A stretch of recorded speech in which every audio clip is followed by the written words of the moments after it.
नमस्कार बच्चों, मैं सुशील सर मैथ्स मसाला चैनल में आपका स्वागत कर रहा हूं। बच्चों, आज हम लोग जो है कि टाइप 14 देखेंगे। इस टाइप में जो है कि बेसिकली थोड़ा कॉम्प्लिकेटेड हिसाब रहेगा, मैथ्स रहेंगे। और ये क्वेश्चन जो है कि एसएससी के दृष्टिकोण से और बैंक पीओ के दृष्टिकोण से काफी इम्पोर्टेंट ये टाइप रहेगा, ठीक है ना। तो जो लड़का एसएससी खासकर सीजीएल सीपीओ या बैंक पीओ बैंक क्लर्क का तैयारी करते हैं या रेलवे का एनटीपीसी, उनके लिए ये क्वेश्चन और ये टाइप काफी इम्पोर्टेंट रखता है, ठीक है। तो चलिए हम लोग स्टार्ट करते हैं। देखिए, आज भी मैं 2 क्वेश्चन लेके आया हूँ इस टाइप में। ये टाइप में 2 क्वेश्चन जो है वो इस प्रकार है कि पहला क्वेश्चन कहता है कि मोनिका अपनी आय का 72% खर्च कर देती है। यदि उसकी आय में 20% की वृद्धि होती है और उसकी बचत में 15% की वृद्धि हो जाती है तो उसके खर्च में कितने प्रतिशत की वृद्धि होगी। बच्चों, ये जैसा कि हमने आपको बोला कि ये एसएससी का जो है कि और बैंक पीओ लेवल का क्वेश्चन है। तो इतना जान जाइए कि आप SSC graduate level bank PO का लेवल का क्वेश्चन जो है कि आपको ट्रिकली नहीं रहता है, ठीक है ना। बहुत कम ही क्वेश्चन वैसा आपको रहेगा जो ट्रिकली रहेगा। तो ये क्वेश्चन के लिए आपको कॉन्सेप्ट की जरूरत पड़ेगी और कॉन्सेप्ट भी एकदम तगड़ा तरीका से। तो तगड़ा तरीका क्या, कॉन्सेप्ट तो वही होता है जो फॉर्मूला होता है, बस इसको स्टेटमेंट पढ़ के क्वेश्चन को पढ़ के इक्वेशन बैठाना ही जो है कि तगड़ा तरीका कहलाता है। तो चलिए हम लोग स्टार्ट करते हैं। देखिए, कहता है मोनिका अपनी आय का 72% खर्च कर देती है। तो मान लिए बाबू कि मोनिका एक है और इसका जो है कि आय है, खर्च है। और जब आय है और खर्च है तो बचत भी होगा। क्लियर, ठीक है। तो कहता है कि मान कि मोनिका 72% खर्च कर देती है। तो जब 72% खर्च करती है मोनिका, तो जाहिर सी बात है कि 100% इसका आय होगा तभी ना 72% खर्च करती है। मतलब 100x आय है तो 72x खर्च कर दे रही है मोनिका। तो ये बचा कितना रही है, 28x। क्लियर। अब कहता है कि आगे देखिए क्या कहता है कि यदि उसकी आय में 20% की वृद्धि हो जाती है। तो देखिए, आय में 20% की वृद्धि हो गई तो पहले आय था 100x और 20% की वृद्धि हो गई तो 20x बढ़ गया आय, ठीक है।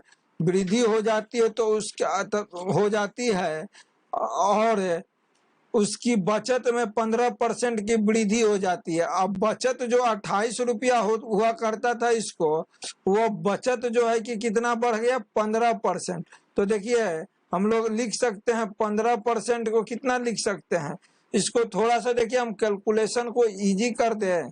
इजी करने के लिए हम लोग क्या करते हैं कि भिन्न का यूज करते हैं। जैसे देखिए, 15% की वृद्धि हो गई तो हम लिख सकते हैं यहाँ पर 3/20 और ये 2 से काटेंगे तो ये कितना हो जाएगा, 14 दूनी 28।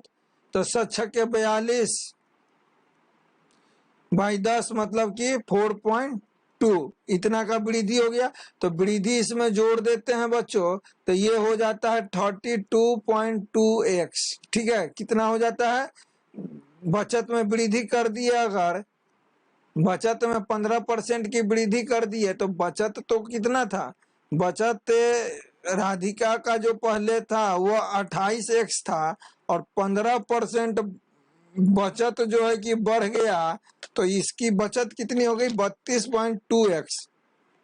तो खर्च क्या हुआ, तो खर्च मतलब हो गया आय में से बचत घटा दीजिए, जो बचेगा वो खर्च हो जाएगा। तो 120 में 30 घटाते हैं तो 90 बचा। 90 में जो है कि कितना, 2.2 घटाते हैं, ठीक है। तो 90 में 2.2 घटाते हैं तो 97 कितना, 87.8 बचेगा। x कितना बचेगा, 87.8, ठीक है। तो अब देखिए, अब हमें पूछे क्या रहा है कि उसके खर्च में कितने प्रतिशत की वृद्धि हुई। तो ये जो है प्रतिशत वृद्धि, खर्च में वृद्धि पहले निकालेंगे और उसके बाद वृद्धि प्रतिशत निकालेंगे। हो गया। पहले क्या निकालेंगे, खर्च में वृद्धि। तो पहले क्वेश्चन को एक बार फिर से समझिए। देखिए कहता है कि मोनिका अपनी आय का 72% खर्च कर देती है। तो मान लिए बाबू यहाँ की मोनिका का आय जो है कि 100x है, खर्च कर दे रही है 72x, तो उसके पास बचेगा बाबू 28x। क्लियर। अब कहता है कि उसकी आय में 20% की वृद्धि होती है। तो आय पहले 100x था और उसकी आय में वृद्धि हो गई 20% का, तो आय हो गया 120x। और कहता है कि उसकी बचत में भी 15% की वृद्धि हो जाती है। बचत 28x था और बचत में 15% की वृद्धि हुई तो 32.2x हो गया बचत। ठीक है। तो उसके खर्च में कितने प्रतिशत की वृद्धि होगी। तो खर्च पहले तो खर्च हम निकालेंगे। देखिए अभी यहाँ पर क्या क्या करना पड़ेगा, खर्च में वृद्धि पूछ रहा है तो पहले खर्च में प्रतिशत वृद्धि, तो खर्च में वृद्धि निकालेंगे तभी ना वृद्धि प्रतिशत निकालेंगे। और वृद्धि प्रतिशत निकालने के लिए हमको क्या निकालना पड़ेगा, खर्च निकालना पड़ेगा। तो देखिए आय बढ़ने से खर्च कितना हो गया, तो आय 120 रुपया हो गया और बचत 32.20 पैसा हुआ। तो खर्च कितना हुआ, 87.8x हुआ इसको खर्च। तो अब खर्च में वृद्धि कितना हुआ, देखिए खर्च तो ये मिल गया हमको, खर्च मिल गया, ठीक है ना, खर्च मिल गया।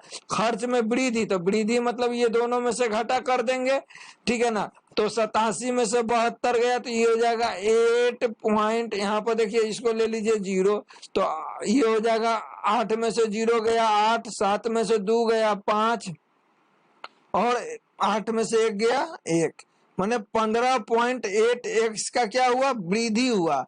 ठीक है ना। तो प्रतिशत वृद्धि तो किसके तुलना में निकालना है, पुराने वाले खर्च के तुलना में ना, क्योंकि खर्च में वृद्धि पूछ रहा है तो पुराने वाले के तुलना में। तो लिखेंगे 15.8x बटा पुराना वाला कितना है 72x गुना 100%। आज जब इसको सॉल्व करेंगे बच्चों तो 219% आपका आएगा। ठीक है, क्लियर। चलिए क्वेश्चन को समझना जरूरी है। कैलकुलेशन तो इसमें कोई ज्यादा इंपॉर्टेंस नहीं रखता है, इंपॉर्टेंस रखता है स्टेटमेंट के अनुसार क्वेश्चन को समझना। चलिए नेक्स्ट क्वेश्चन को समझिए और उसको भी हल कीजिए, सेम रहेगा, कोई ज्यादा डिफरेंस नहीं है। कहता है रेनू अपनी आय का 20% बचाती है। देखिए ये रेनू है, ये रेनू है, तो रेनू का भी 3 चीज होगा, आय होगा तो खर्च करेगी, खर्च करेगी तो कुछ पैसा बचेगा तो बचत करेगी। ठीक है ना। कहता रेनू अपनी आय का 20% बचाती है। तो मान लिए कि रेनू की आय है 100x, अब बचा रही है 20%, तो 20x, तो खर्च कितना की होगी 80x। क्लियर। ठीक है। रेनू अपनी आय का 20% बचाती है। यदि उसके व्यय में 20% की वृद्धि होती है, अब क्या कहता है व्यय में, व्यय मैंने खर्च में 20% की वृद्धि। देखिए यहाँ पर 80x पहले था, अब इसमें 20% की वृद्धि कर दी है। तो लिख सकते हैं 80x गुना 6/5, 5 से काट दिए 16 × 80 और 16 × 96x, 20% की वृद्धि हो गई। 6/5 इसलिए किए कि 20% की वृद्धि का मतलब 120/100, इसी को काट दीजिए तो 6/5। कैलकुलेशन इजी करने के लिए बनाया गया है, पहला टाइप के क्लास में ही हम करवाए हैं ये सब। चलिए वृद्धि कर दी गई, हो गया। तो ये हो गया 96x खर्च। अब कहता है कि आय में 29% की वृद्धि हो जाए। तो आय में कितना कह रहा है 29% की वृद्धि। तो पहले 100x था तो अब हो जाएगा 129x। तो देखिए आय हो गया 129x, खर्च हो गया 96x। तो बचत कितना होगा, तो बचत हो जाएगा, आय में से खर्च कर देंगे घटा देंगे तो बचत हो जाएगा। तो 9 में से 6 गया 3 हो गया, x इधर हो गया, 12 में से 9 गया क्या हुआ 3 हो गया। मतलब कि यहाँ पर सीधा सा बात है कि बचत कितना हुआ 33x। आय बढ़ने के बाद खर्च बढ़ने के बाद, है ना। तो कहता है कि बचत में वृद्धि क्या होगी। देखिए अब बचत में वृद्धि पूछ रहा है, तो बचत में वृद्धि के लिए वृद्धि का प्रतिशत निकालने के लिए हमको क्या निकालना पड़ेगा, पहले बचत में वृद्धि। अब बचत में वृद्धि निकालने के लिए हमको बचत निकालना पड़ेगा नया, पुराना वाला तो आपको मालूम है। तो नया क्या निकाले हैं 33x, तो बचत नया वाला हो गया 33x, अब पुराना वाला 20x, तो 33 में से 20x गया, तो बचत में वृद्धि कितना का हुआ 13x का। तो 13x का हुआ तो प्रतिशत में क्या हो जाएगा 13x बटा, किससे तुलना कर रहे हैं 20x से, तो लिखेंगे 20x गुना 100%। 20 से ये x कट गया, 20 पचे 100, 5 से कट गया तो 16 13 पचे 65%। ठीक है, क्लियर। स्टेटमेंट से ही सवाल को बनाना है, ठीक है ना बच्चों। चलिए आप लोग प्रैक्टिस कीजिएगा इस टाइप के क्वेश्चन को। मिलते हैं नेक्स्ट टाइप के क्वेश्चन में। जो लोग अभी चैनल को सब्सक्राइब नहीं किए हैं तो प्लीज सब्सक्राइब कर लीजिए। वीडियो पसंद आए तो लाइक कीजिए, शेयर कीजिए, और कोई सुझाव हो तो कमेंट कीजिए। चलिए मिलते हैं नेक्स्ट क्लास में। जय हिंद, जय भारत।